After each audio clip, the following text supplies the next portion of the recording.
Good afternoon, everybody. Big Mike back here with you once again. Welcome back to Big Mike Talks, where today we're going to be talking about the week that was in pro wrestling. That's for WWE Raw, which we'll get into that first, NWA Power, and AEW Dynamite. And it's been a very interesting week so far in wrestling. So let's get into it. As first, we start with Monday Night Raw, and then the then, now, forever together, like opening crawl, gets corrupted by something. Or someone, maybe brother. Anyway, then we see a little recap of Clash at the Castle, because of course we do. Then we see our first big moment of the evening, as it's the return of Seth freaking Rollins. I did not see this one coming. I thought he'd be out for a little while longer. And then he gets on the microphone, pretty much says, "Hey, I'm back here, and I want to cement my legacy more. I can only do that by winning back the title that I started. And that might include climbing a ladder and getting a briefcase." Soon as he says that, out comes the World Heavyweight Champion Damian Priest, who pretty much says, I wanted to come out here, welcome you back to Raw. However, it's no longer Monday Night Rollins. It's now the place where you rise for El Champion, which I hate that catchphrase. Priest, knock that off. Anyway, so Priest continues, "Look, you can always just go for Money in the Bank. However, let's skip the middleman at Money in the Bank. Why don't you come for the World Heavyweight title?"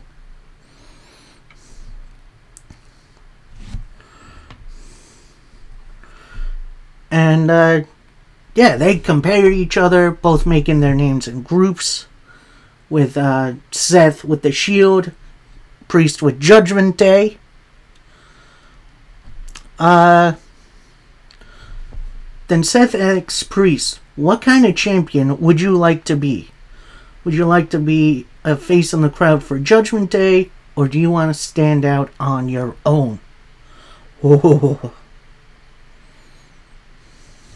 Then Priest remarks, "I'm here to remind you that I was your first challenger as World Heavyweight Champion, and how times have changed. Know what kind of champion I am. Let's do it why don't you come challenge me for the world title?" Seth asks, "Are you serious? Is this a Judgment Day trap?" Priest replies, "Boy, they don't know a thing. They don't even know I'm out here." That's interesting. Then Priest asks, "You want your shot or not?" And then Seth replies, "If it's that simple, I accept." So at Money in the Bank, we're getting Seth Rollins versus Damian Priest for the World Heavyweight title. Heck yeah, on 2 points. Because one, it's great to see Seth Rollins back. That was a big old surprise. And two, Priest needs some worthy challengers. Not to say anyone on Raw is bad, but yeah, he's been lacking some quality challengers yet. Someone who people would think, oh, he's maybe going to win that title. So, that's it for that. We don't go backstage to Adam Priest's office, and in walks Alpha Academy with Chad Gable saying, "Look, I've been looking for you. If not for my gaggle of guys here, I'd be Intercontinental Champion. I want a rematch." Priest replies, "Look, I get you're disappointed, but I think now is a perfect time for you to rebuild and go to the back of the line." That immediately stuns Chad Gable, who says, "I belong at the front of the line. I'm a top player. Alright. I want a match tonight. Book me someone worthy. Pierce replies, I've found you the perfect opponent. So we go into our first match of the evening as it's Chad Gable versus Braun Strowman. And this was a big old squash match. I think Gable got some offense in, but overall this was a squash match with Strowman winning via the power slam. However, this next bit is interesting. Gable looks to his academy. They all get in the ring. He looks to berate Tozawa. Gable pushes him a little bit. Then Maxine gets in his way. Then Gable kicks the crutch out of her hand. She's got a broken leg and has an old walking boot. And, he throws Maxine out of the ring. Slaps Tozawa a little bit, which, dang, poor Tozawa. Then Otis stands in the way of Tozawa and Gable, looks him right in the face, pushes Chad Gable over, and then Otis walks out, helping Maxine Dupri and Akira Tozawa to the back. And I know I've seen a lot of discourse within the community saying, oh, this is so lackluster, this is the breakup. And I do understand that, but there's more to come to this. Just give it a minute. Anyway, we then see Judgment Day. They're in their clubhouse. Dom is looking for his cow vest. Purple cow vest, which is so ugly. And Finn Balor pretty much says, look, Braun has just been a runaway train, and with Seth, I got your back. Priest kind of waves it off, saying, hey, let's talk about this key card you got here, Balor. Then Balor retorts, look, I took this to keep Dom safe. That okay, champ? Then Priest starts talking about Finn Balor winning Money in the Bank. And he asked, where's your head at? Well, obviously, I'm going to cash in and become champion on Cody Rhodes. So it does seem like they are on the same page for now.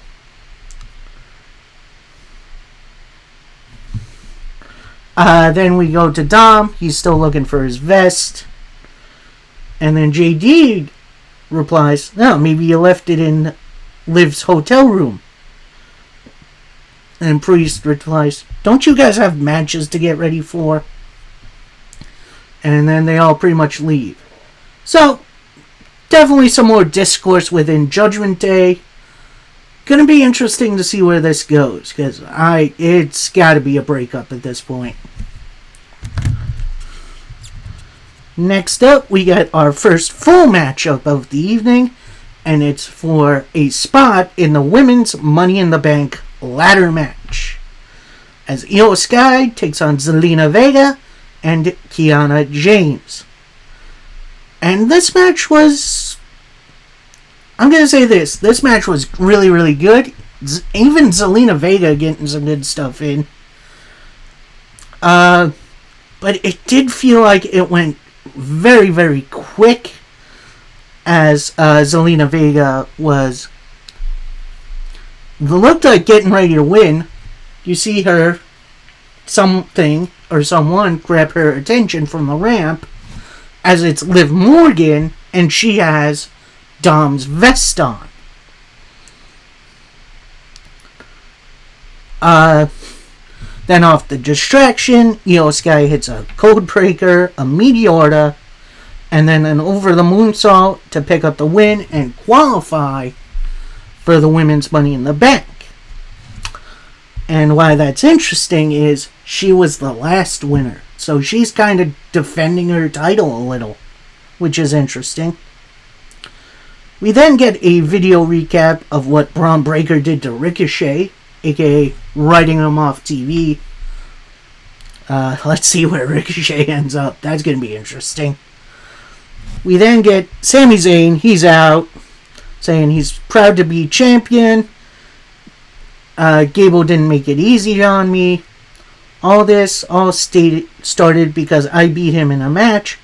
And after everything, it's all over because I beat him in a match. And now I'm willing to move on from Chad Gable. Not everyone has to be going to be easy to move on from the Academy. Everyone has to do things in their own time. The Alpha Academy will leave Gable in time. Did you not see the previous segment, Sammy? And I'm looking forward to defending my title against anybody and everybody. Then out comes Bron Breakker. Yes, please. And, he grabs a microphone. He's just standing there for a minute. Sami Zayn addresses this, pretty much says, look, you really interrupt me and are just going to stand there, or do you have a point? The jab by Sami. Is this... Bron Breakker replies, you know why I'm here. You're next on my list, and I'm taking that title. Oh, this is what you want? This is Sami Zayn? Yeah, they kind of get into a little face-off. Out comes someone very interesting and very unexpected. It's Sheamus, who has been in and around the Intercontinental scene for a while. He comes out, he pretty much says, whoa, bump the brakes. As everyone knows, I've been chasing that title for years. And if we're out here just giving out opportunities, consider me. And if and when that opportunity arrives, I'd do anything to get this title. Bron Breakker replies, you walk in and act like I'm not here. Nobody cares about you or the titles you didn't win. Everyone knows what happens when you get in my way. Sheamus replies, oh, you're going to kick my ass? Oh, on great run. You're nothing more than the new hot thing in WWE. So why don't... You got no skin in the game, kid. You're new here, kid. Get to the back of the line before I make you. They then go for a face-off. Then Sami Zayn gets kind of in between them, says, you really need to work this out. But I don't think they want to see you talk it out. They want to see you fight it out. So, yeah, definitely an interesting setup for the Intercontinental title down the line.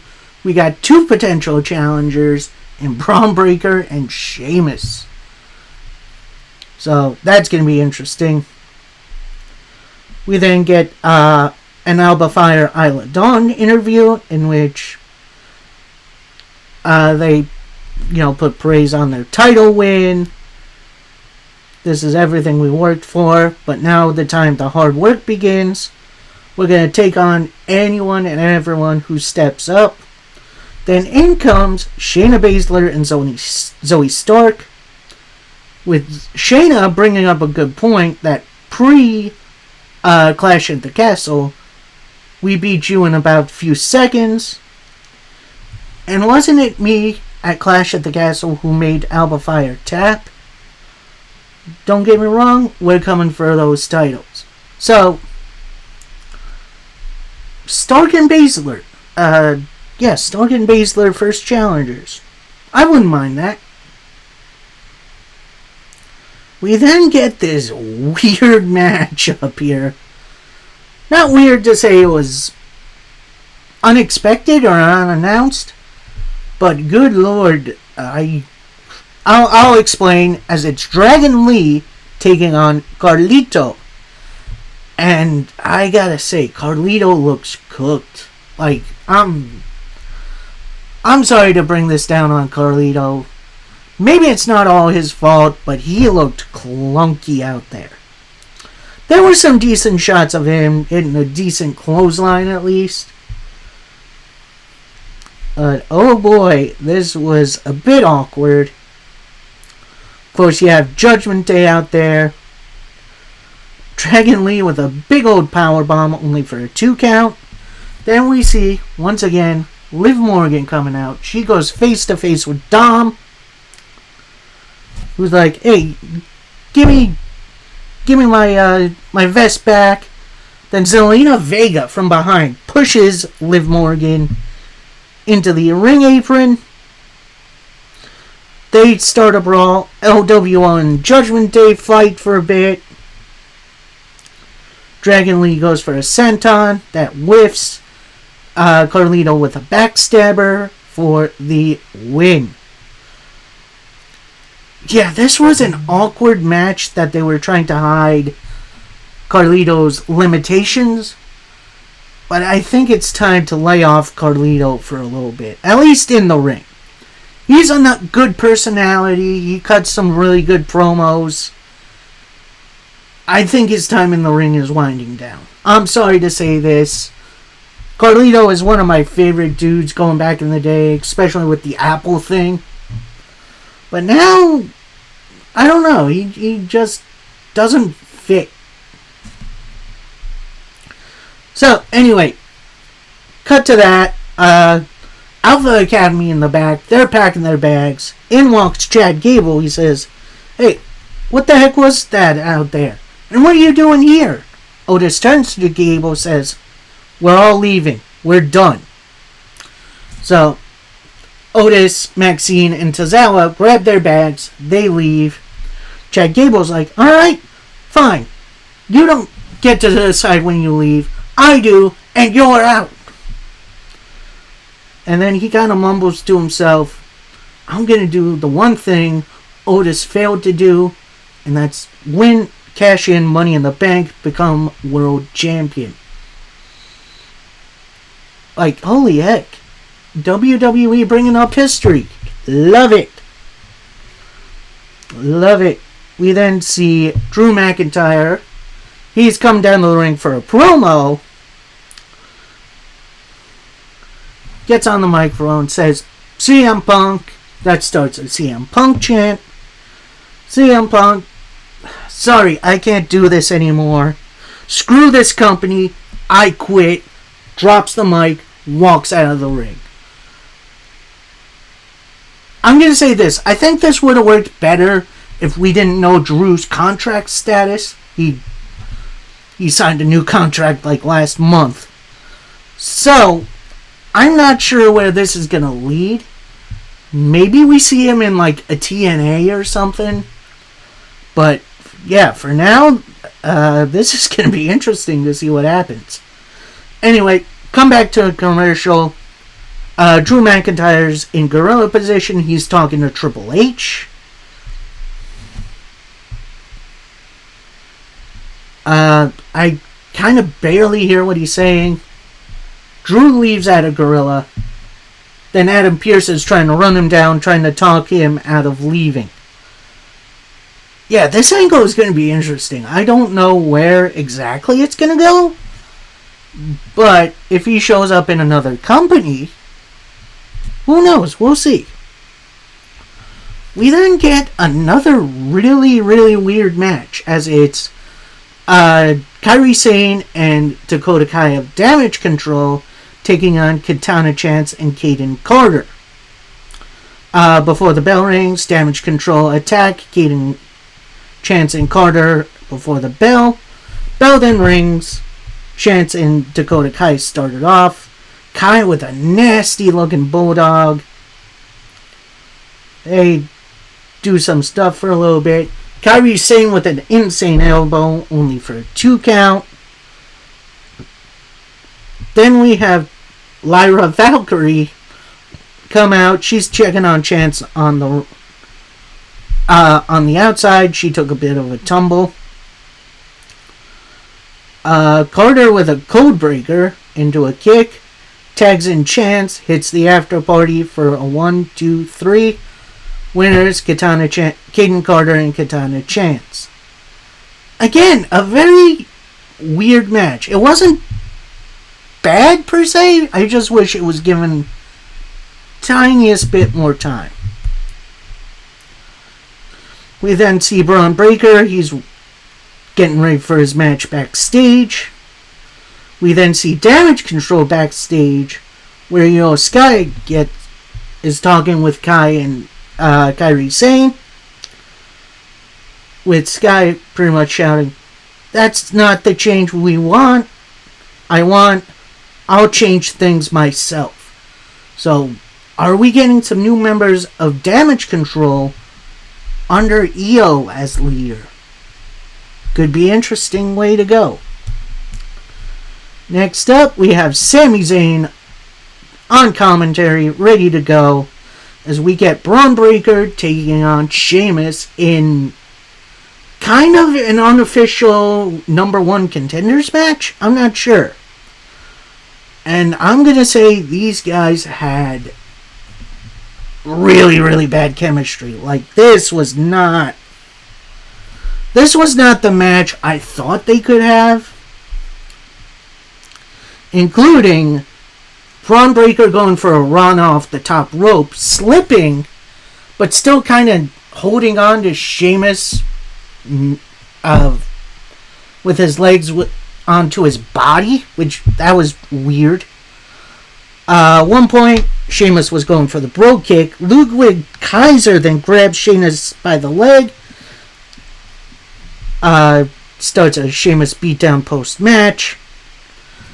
Then Kaiser sets Sheamus up on the ring steps. He goes for his around the ring drop kick, but then Braun Breaker's running on the other side, meets Kaiser before he can finish the attack, hitting a big old spear. Sami Zayn is still on commentary. Braun Breaker kind of gets in his face. Officials come out, separate them both. Braun Breaker breaks out, goes after Sami, but they end up holding them back. So, I don't know if we're going to be getting a triple threat match at SummerSlam or at Money in the Bank. I'm not sure what's going on here, but it's interesting. I do wish maybe in the future we'll see the Breaker-Sheamus chemistry get better. For our first match, this wasn't great. We then have Dom Mysterio in the back. He's still looking for his jacket and Liv. When he finds her down a little hallway, Dom goes up to her and is like, "Please just give me back my vest." And Liv is like, "All you have to do is take it off of me." So Dom starts unzipping the vest off of Liv when Priest from the other side of the hallway says, "Hey, Dom! What are you doing, man? Just take the vest off of her." So Dom gets his vest back. Liv kind of twirls out of it. So then Dom leaves. Priest kind of gets in Liv Morgan's face, says, "Liv, please leave this guy alone. He's going through enough as it is." And then Liv says, "All he really wants is me." Oh, this is going to be interesting how this goes. I don't know how much longer they can keep stuff like this up, especially with Rhea Ripley out, but we shall see. So then we get a Karrion Kross promo. He's in the back saying, "AOP clearly beat the New Day a couple weeks ago. You then cost AOP a chance at the tag team titles. And you gave me a taste of my own medicine. But Scarlett had a great idea. It's one of the either of you two fight me one-on-one next week." and I'd rather see Woods in the back.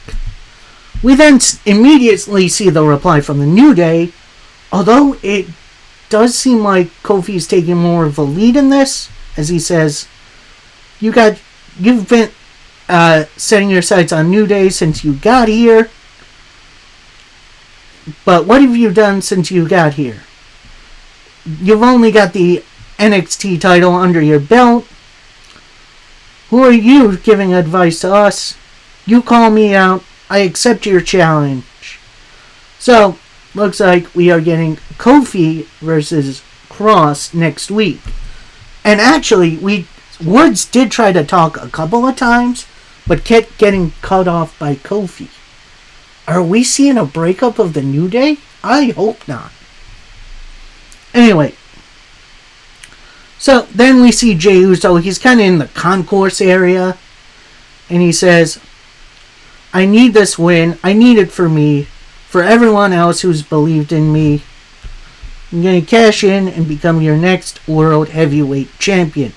Which leads us to our main event, and it's a men's Money in the Bank qualifier, as Jey Uso takes on Rey Mysterio, takes on Finn Balor. And this match absolutely ruled.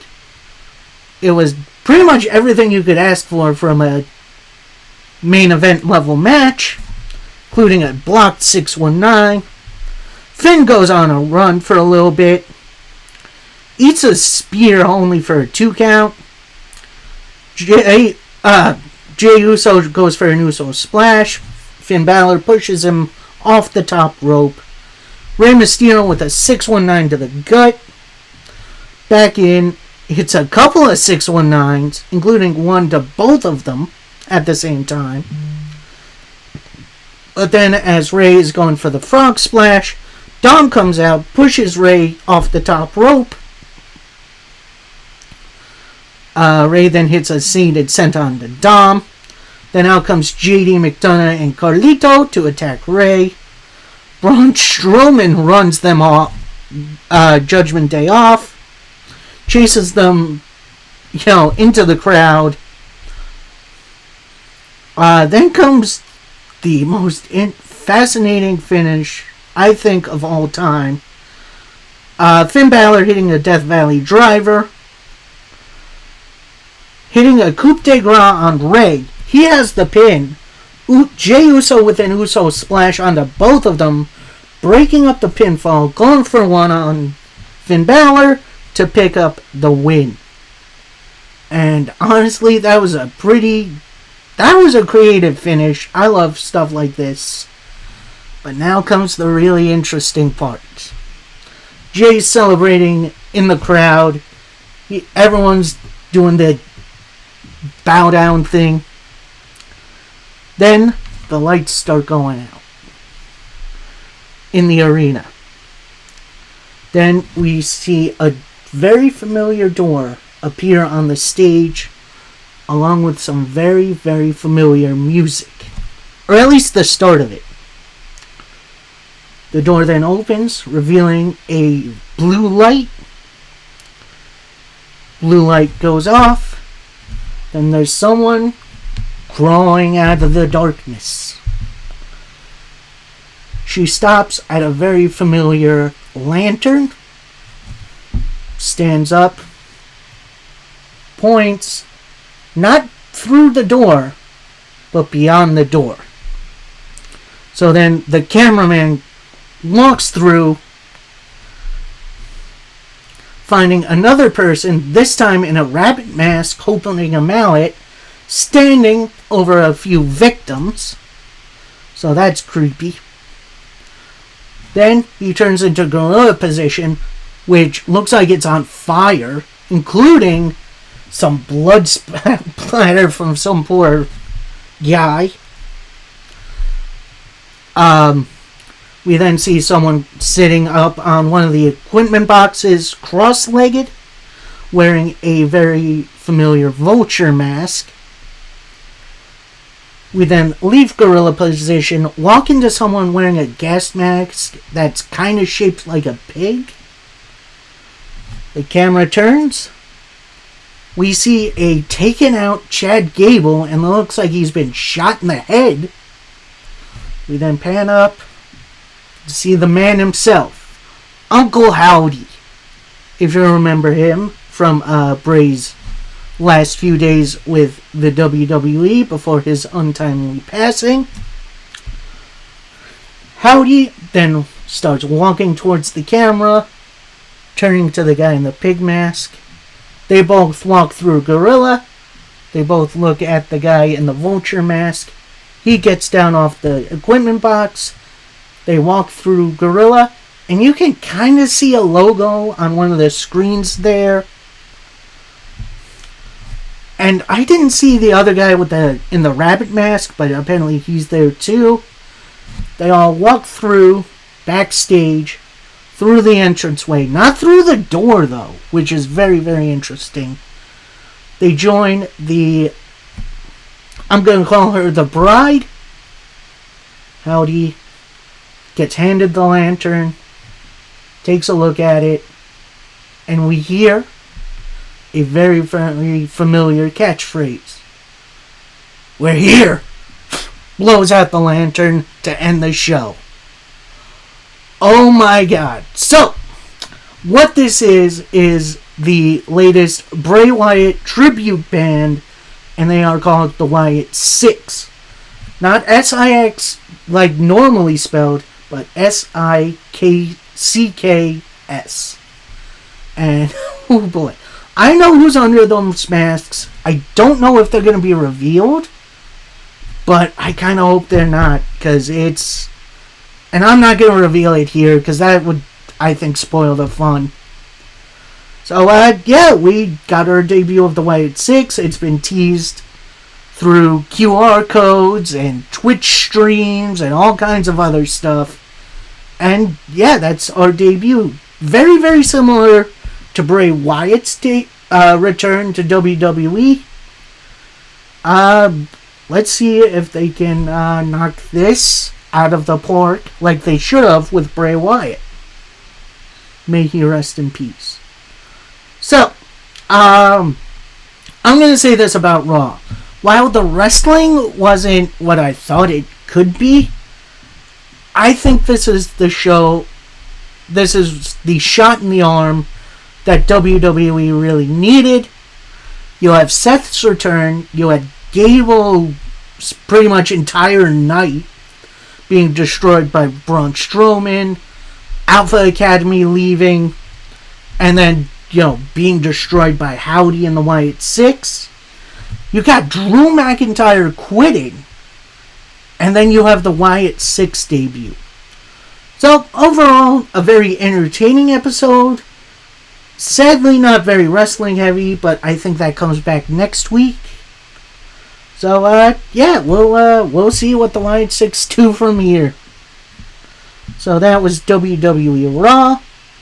We then go to NWA Power, where we show footage of the remaining teams in the second round of the Crockett Cup. And we start off the second round with Daisy Kill and Talos, the former United States Tag Team Champions, taking on another team of former United States Tag Team Champions, the Immortals. That's Kratos and Odinson. And this was a fun little matchup, especially when Daisy Kill was trying to outpower the Immortals. That did not go well. Lots of really good back and forth, especially with Talos. Talos has been really growing at me as a monster. Although that pounce by Odinson, I miss seeing moves like that. And as Odinson was going for the pin, Vampiro, who has been managing Daisy Kill and Talos, puts Daisy Kill's foot on the ropes, thus breaking the pinfall. And then Kratos and Odinson just destroy Daisy Kill for a while, including a top rope crossbody from Kratos, who then pops up Daisy Kill.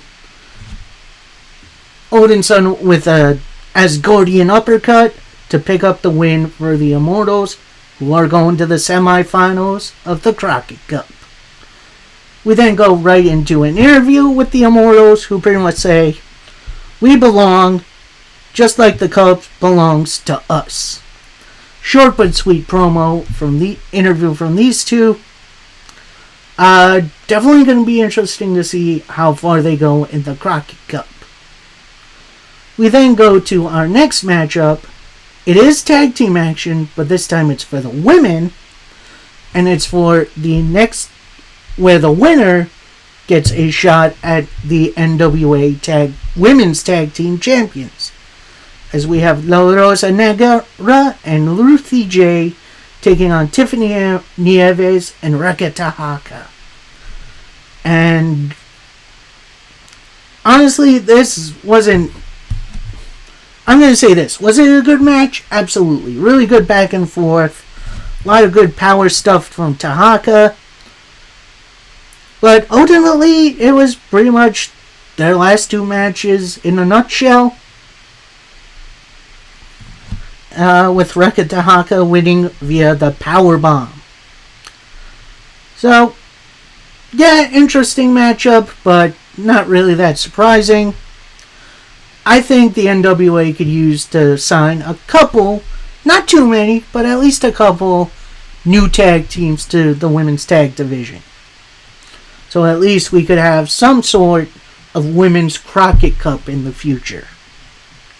Speaking of the Crockett Cup, we have our main event of the evening as the Country Gentlemen, that's KC and AJ Kazana, take on the Southern Six, which was supposed to be Kerry Morton and Thrillbilly Silas Mason, but as revealed by Kerry, he is not cleared to compete, so Alex Taylor should take his place instead.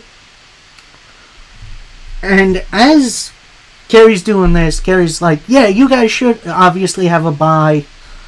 While our families do have history, I'm going to lay down for you guys. Ring the bell. Kerry lays down. Then the elder Kazana, not AJ, but their father, says, pretty much, we're so sick of the Southern Six. It's about time they watch you kick your asses. And then, right at the bell, the Southern Six jump the Country Gentlemen. And the match is on as Alex Taylor replaces Thrillbilly Silas Mason for this match. And this match was a lot of fun to watch. A lot of really good mat wrestling. Some high-flying stuff from Morton, who is really, really, really good at what he does. Some points, AJ was outpowering the Southern Six, but eventually they get control back, hit a 6-speed, which is a great name for a finisher, tag team finish, to pick up the win for the Southern Six. We then get an in-ring interview for the Southern Six, who says, we don't care about this bunch of BS. We whooped your ass. Knox and Murdoch, we whooped your ass in the cage. We'd be willing to do it again. See your punk asses later. Ooh, some real shots from the Southern Six. Gonna be interesting to see if Knox and Murdoch make it to the next round. So that was NWA Power. Definitely a solid show. A lot of really good continuation for the Crockett Cup. My only issue is, I think they could use some more women's tag teams. Anyway, we then move on to our final show of this episode, as it's AEW Dynamite. And we start off commercial free with MJF versus Rush. I'm going to say this right now, and this goes for any pro wrestling promotion that's on regular cable TV, stop doing commercial-free stuff. That just messes up the flow of the rest of the show. Stop doing this stuff. Anyway, match starts like a house of fire, just beating each other down. Trading chops. MJF with the usual eye poke. Roosh with a big old headbutt.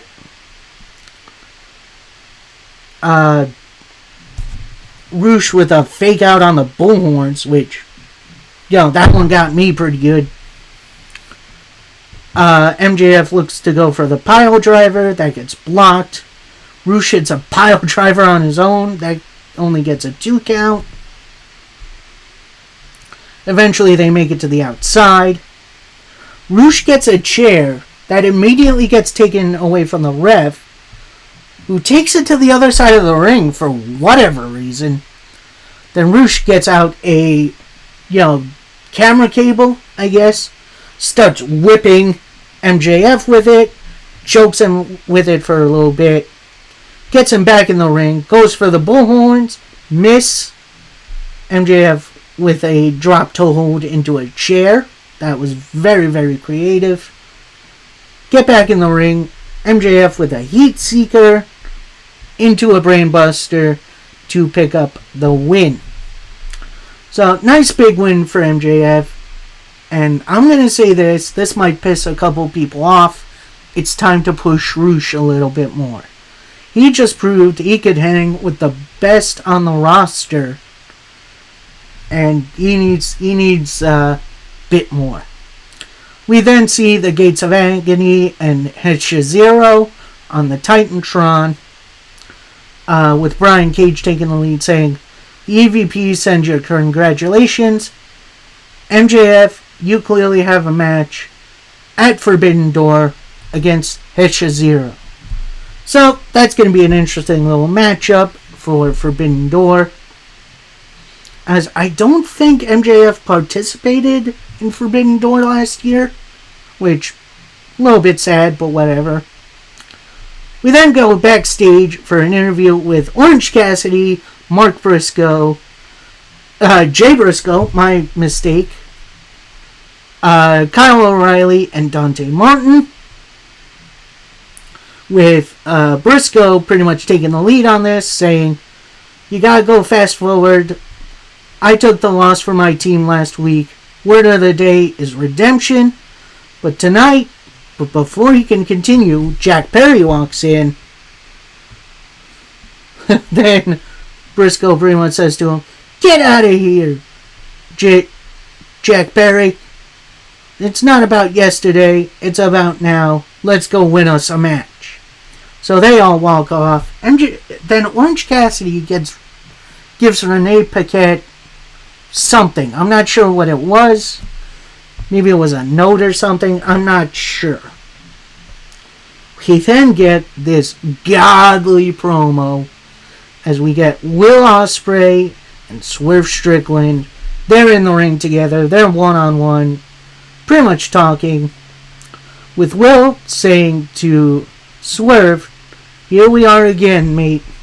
You keep saying that I'm not able to carry both worlds on my shoulder. I clearly can. I held 3 different titles from 3 different continents at the same time. I'm the best there is today." Swerve replies, "Well, that's where you messed up. I'm the best. I've been watching all your matches. It's clear we've taken 2 different paths, and it's funny, we're converging at Forbidden Door. And don't make me forget, you beat Omega. But I'm going to let you get on the phone to call Callis to help you take my title." Will Ospreay replies, "You think I need Callis to take your title? I don't need him. I can do this on my own. And if you saw, Danielson was only the start. I also beat Okada Taguchi. And I beat Jericho at Wembley. You might have had a hit row. Well, I had a hit list, and I took down every single one of them.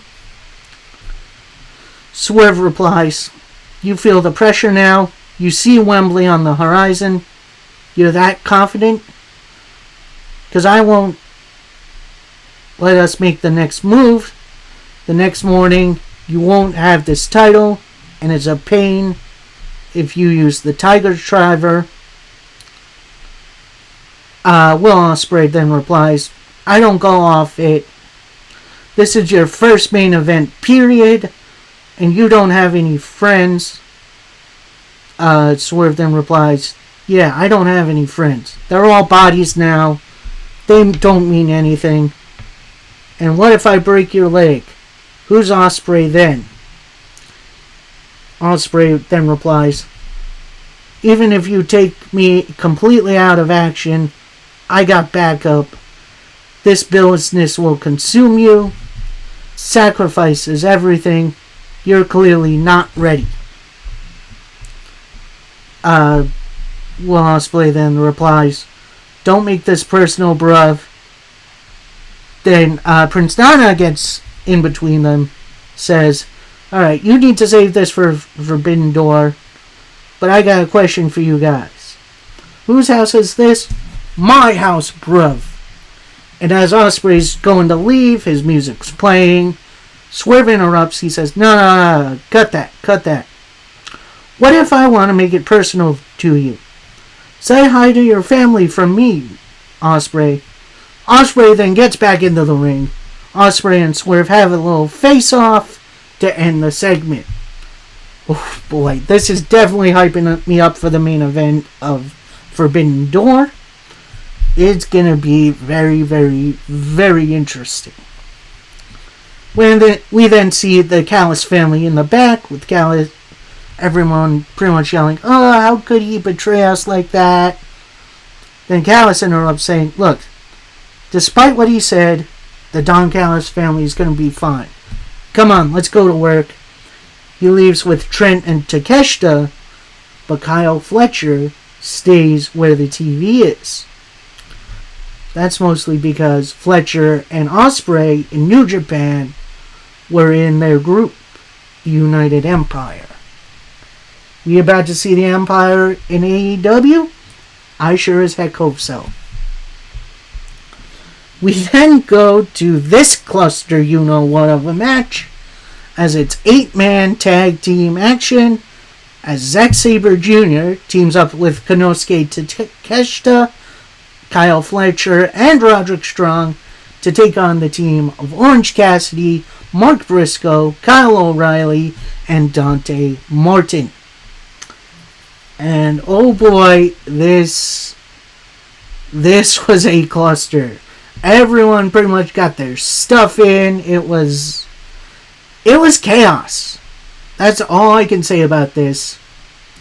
They did tease Cassidy and Zack Sabre Jr. getting in together, but Zack Sabre would always tag out. Pretty much a finisher fest near the end of the match, including a European suplex by Fletcher. Roderick Strong hitting a big old knee, but then Cassidy with an orange punch to pick up a win for his team. And honestly, this is going to be a little weird. This was a weird cluster you-know-what match. I don't know if this was really that necessary to have this on this show, but I enjoyed it nonetheless. Anyway, as the babyfaces were on their way out, Dante Martin gets attacked from behind on the ramp by Jack Perry. As Briscoe and Takeshita also brawl to the back, you see Orange Cassidy and Zack Sabre Jr. have a little face-off. Ooh, these matches are going to be awesome at Forbidden Door. I can't wait. We then see a little hype video for Stephanie Vancouver. I hope I'm pronouncing that right. Versus Mercedes Moné for Forbidden Door. That match is going to be awesome. We then see Rush in the back. He's in his locker room. He's a little frustrated. Then we see a hand on his shoulder. Pan out. It's Don Callis. Said, ready to trade in one castle for another? Just a thought. Walks out. Rush then kind of slams into one of the locker rooms. And, personally, I do not like the idea of Rush being someone else in someone else's stable. I loved LFI. I don't know where Journalistico ended up, but hopefully we see more of Rush in the coming up. We then get this championship eliminator match, where if the Acclaimed win, they get a future title shot. As we get the Young Bucks, the champions, taking on Max Caster and Anthony Bowens of the Acclaimed. And before the match starts, while Max Caster was doing his intro rap, the microphone cuts out and it's revealed that Okada, who is an associate of the Young Bucks, is in the production, and he says, "Oh no, I hit the wrong button." Stops fake crying. Bitches. And then starts putting on the headset. Young Bucks attack the Acclaimed on the ramp. They brawl for a little bit on the outside of the ring. Then we get Max Caster and Nicholas Jackson in the ring to start it off. You see Bowens is all taped up. Almost immediately tags him in. Caster with a scoop slam. Bowens with a scissor me timbers, in which it's kind of like a wada. Except, they...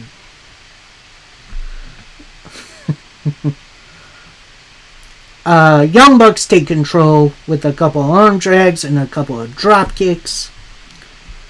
One point, Matthew Jackson bites Anthony Bowens on the head. One point, we see Anthony Bowens try to go for a super kick. His knee kind of buckles, and then he hits a bunch of super kicks from the Young Bucks, only for a 2 count. Nicholas tags in, goes for a swanton off the ropes. That only gets a 2 count. They go for an EVP trigger. Bowens catches them. Double power bomb. And eventually does hit that super kick into a leg sweep. Young Bucks then come back with a super kick party, only for a 2 count. They try for a TK driver, but that gets blocked. Bowens goes for a suplex, that gets blocked. Matthew with a low blow. Tags in Nicholas. Hits the EVP trigger. Matthew with a big dive to take out Max. 1, 2. Only a 2 count.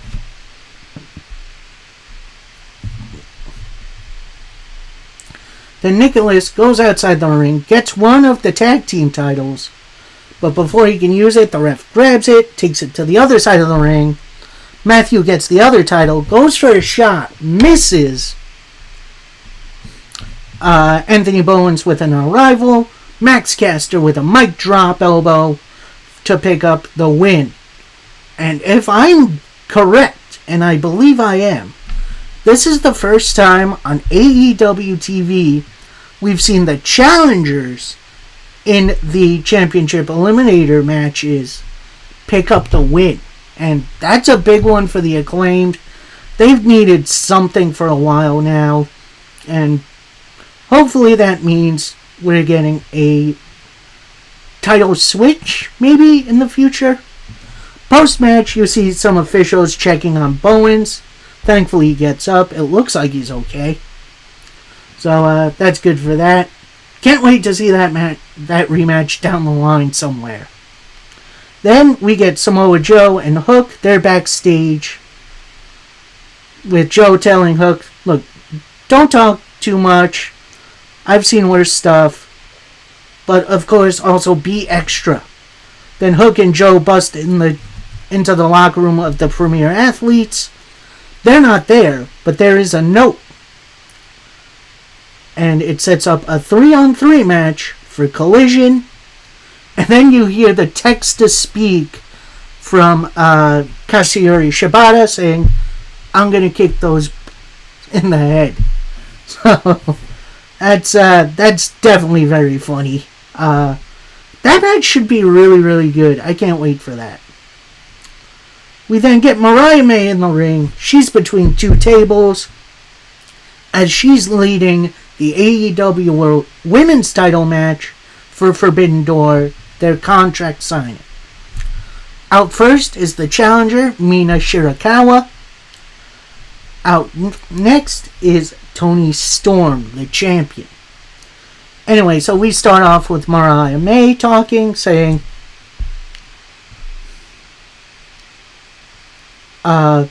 ladies, friends, this match will be difficult for me because I love you both, no matter what happens.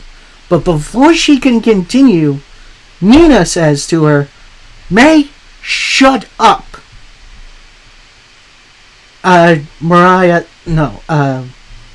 Mina then continues saying, Tony, you're a legend. AEW is where you became a star.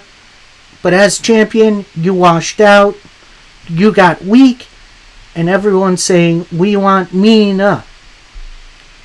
Nobody wants you.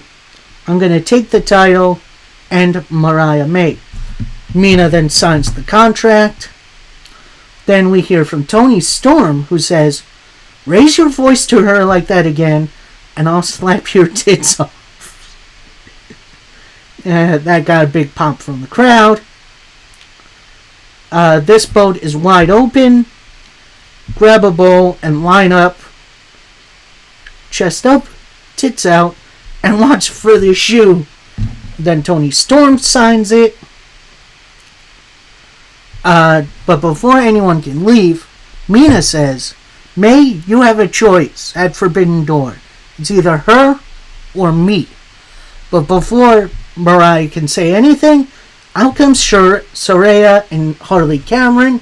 They're on the ramp with Saraya saying, I'm so sick of this. I'm ready to be done with you guys. But we didn't come alone. On the other side of the ring comes out Anna Jay, who attacks Mina Shirakawa.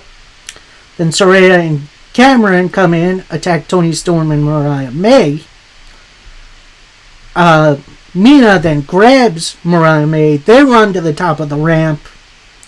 Toni is looking to hit a hip attack through one of the tables. That gets blocked.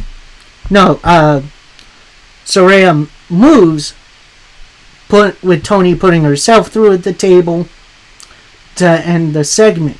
So, obviously Mariah has a big choice to make at Forbidden Door.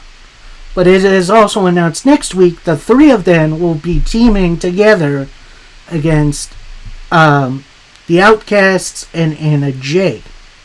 And I'm going to say this, Anna Jay and the Outcasts definitely sounds right, you know? Anyway, we then have the brackets revealed for the Owen Hart Cup, both for the men and the women. And there's someone interesting in there, as Jeff Jarrett made the cut, and he's taking on a wild card. Now, I've seen a little bit of the discourse online about, why is Jeff Jarrett in there? Jeff Jarrett was Owen Hart's best friend back in the day. They were tag team partners. They went everywhere together.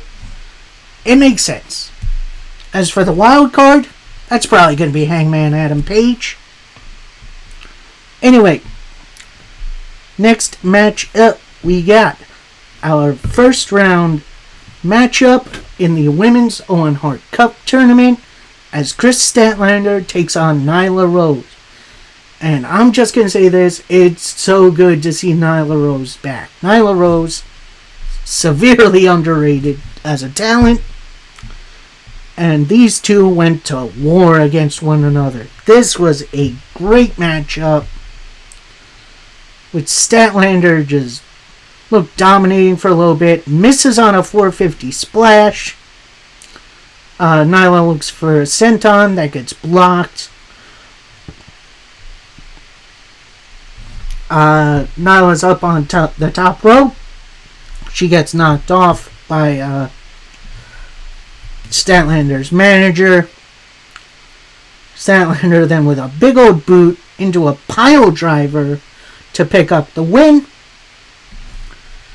We then get a promo from, I'm sorry, I forgot the dude's name, Chris Statlander's manager, saying this to Willow Nightingale: if you lay one hand on either one of us, you'll be joining Timberlake in prison.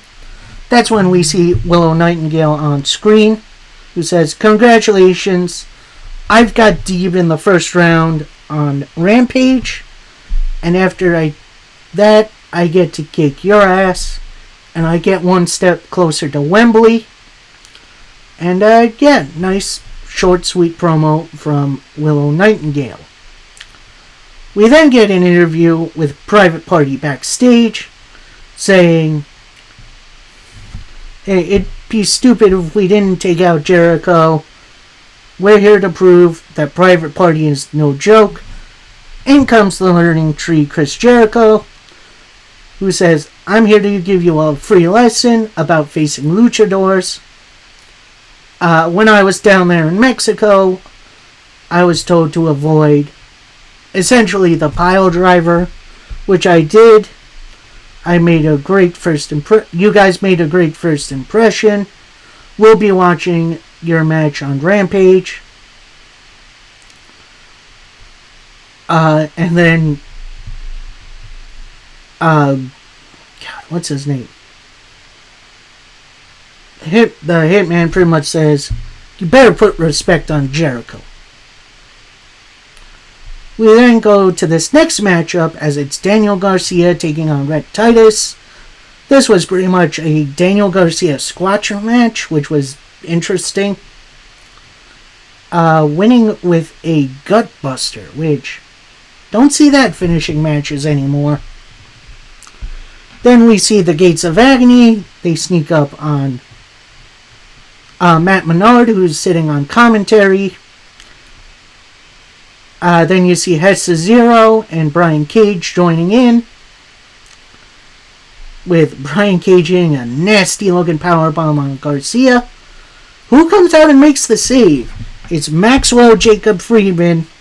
However, the numbers are way too much. Max tries to fight him off with eye rake and a couple low blows, but the numbers are way too great. Cage then gets MJF in a blow and arrow. Who makes the save? It's Will Ospreay, which is interesting. The numbers definitely feel a bit too much. Then MJF gets up, hits a couple of double clotheslines over the top rope. Then they face off in the middle of the ring. MJF and Ospreay. We then see MJF leave the ring, with Ospreay helping Garcia up. Ooh, give me Ospreay versus MJF soon, please. And then we go backstage with an Will Ospreay interview saying, "Don't really care about MJF." Then we see MJF come in. He's being held back by security guards, saying, "This Saturday, you put that title on the line. You're going to have a match." Ospreay then says, "I'll be there." I thought they just announced MJF versus Ospreay for Collision. Apparently they didn't, which is very, very strange. Anyway, we finish up with our main event. as it's the first round matchup of the Men's Owen Hart Cup, as it's Pac taking on Claudio Castagnoli. And good lord, this was a match of matches. This was absolutely awesome. At one point, you had Claudio going for a Ricola bomb. That gets blocked, in which Pac gets Claudio into the brutalizer, kind of standing version. Eventually, Claudio gets out of the move. Couple of dueling roll-ups, only for 2 counts. Claudio then gets Pac into a sharpshooter, and it looks like Pac is going to reach for the ropes. Claudio then transitions to a crossface, in which Pac counters that into a roll-up, only for 2. Couple of dueling roll-ups. Claudio goes for a pop-up uppercut. That gets caught into a bunch of dueling roll-ups, only for 2. Until eventually Pac gets his man with a roll-up for the 1, 2, 3. And your winner, moving on to the second round in the Owen Hart Cup, it's the bastard, Pac. Boy, that was a great main event. Finishing off a almost perfect episode of AEW Dynamite. My only real down, and this might just be me nitpicking, can we stop showing Chris Jericho, please? Like, I don't need him anymore. Let's find something else for him to do. Anyway, that'll do it for me for today. I hope you all absolutely enjoyed. We got SmackDown and Rampage going tonight, Collision on Saturday, and MLW this Saturday is also having their anniversary show, so I hope you guys check that out. Until next time, happy wrestling, everybody. Peace.